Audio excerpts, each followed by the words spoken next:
So এখন আমরা আছি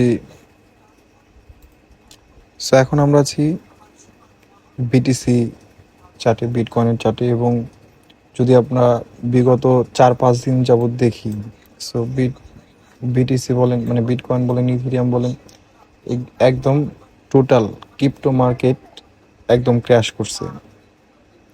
এবং ট্রাম্প যখন নাকি প্রেসিডেন্ট হবে এটা প্রেডিক্ট করতে পেরেছিল লোকজন, এবং যে কথাগুলো দিয়েছিল ট্রাম্প যে ক্রিপ্টো মার্কেটকে নিয়ে, সেগুলো কিন্তু আসলে এখনও পূরণ করতে পারে না পলিসি মেকিংয়ের কারণে। সো ট্রাম্পের এই 20শে সেপ্টেম্বর থেকে, সো এই যে এইখান থেকে হচ্ছে পাম দেওয়া শুরু করে মার্কেট 20শে সেপ্টেম্বর। সো তখন 60 থেকে 62-র আশপাশে ছিল মার্কেট, এবং সেখান থেকে যে বুলরানটা আসে প্রায় অ্যাপ্রক্স 100%-এর কাছাকাছি, হ্যাঁ 100% প্লাস তখন পাম্প করে। কারণ ট্রাম্প ক্রিপ্টো নিয়ে অনেক বুলিশ ছিল, এবং ট্রাম্প নিজেও কিন্তু ক্রিপ্টোতে অনেক ইনভেস্টমেন্ট করছে, এবং তার কিন্তু নিজস্ব কয়েন আছে, ট্রাম্প কয়েন আপনারা অনেকেই জানেন। এবং কিছু স্টেবল কয়েনও কিন্তু সে লঞ্চ করছে বিগত কিছুদিনের মধ্যে। সো এর আসল রিজনটা কি? মানে এরকম পাম্প করা, ট্রাম্পের সময় যে টাকাগুলো ঢুকছিল মার্কেটে সব কিন্তু ওয়াইপ আউট হয়ে গেছে, একদম জিরো। মানে নিয়ারলি ট্রাম্প যখন নাকি ঘোষণা দিয়েছিল যে আমি প্রেসিডেন্ট হবে এবং আমি চেঞ্জেবল আনবো ক্রিপ্টো মার্কেটগুলোতে, তখন যে টাকাগুলো ঢুকছিল টোটালি ওয়াইপ আউট হয়েছে। এবং সেই পজিশন, মানে ট্রাম্প থাকা নাকালীন যে পজিশন ছিল, বর্তমান সেই পজিশনে একদম ক্রিপ্টো মার্কেট চলে আসছে। এর আসল কারণটা হচ্ছে, সো আমেরিকায় ইলেকশন যে হয়, ইলেকশনের যে দল জয়ী হয় 4 বছর ক্ষমতায় থাকে, এবং মিডল টার্ম একটা ইলেকশন হয় আমেরিকায়। সো 2 বছর পর হয় এটা ক্ষমতায়ন করার পর।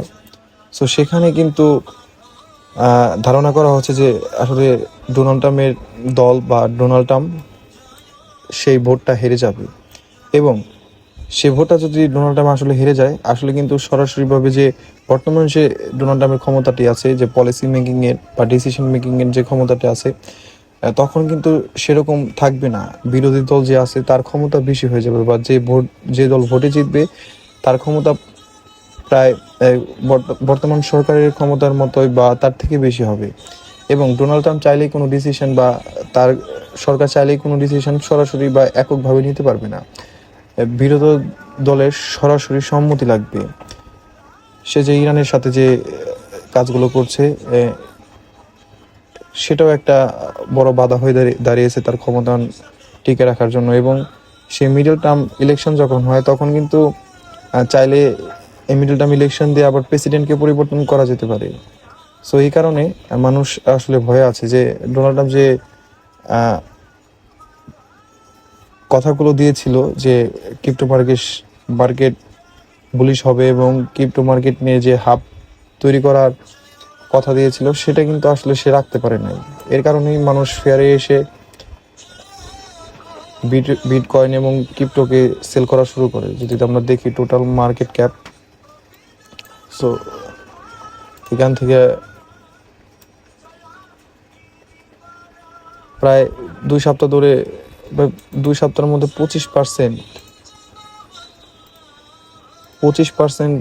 সো ডাউন হয়েছে। এবং ক্রিপ্টো নিয়ে যারা বুলিশ ছিল এবং বিটকয়েনের যে বড় বড় হোল্ডিং ছিল ইন্ডিভিজুয়ালি, তাদের যদি আমরা পোর্টফোলিও দেখি, প্রায় 50%, 30% করে ডাউন। সো আমি স্ক্রিনে কিছু প্রুফ আপনাদের দিয়ে দিব। সো ধন্যবাদ। এবং আমার টেলিগ্রাম চ্যানেলে অবশ্যই জানাবে, এবং মোর ইনফরমেটিভ ভিডিও পেতে আমরা যদি অ্যানালাইসিসটা দেখি, সো এখানে কিন্তু নিয়ারলি অনেক ক্লোজে আসছে। সো এটা নিয়ে ফুল একটা অ্যানালাইসিস হবে, এবং কোথা থেকে মার্কেট আবার পাম্প করতে পারে খুব শীঘ্রই সেই অ্যানালিসিসগুলো আসবে। ধন্যবাদ।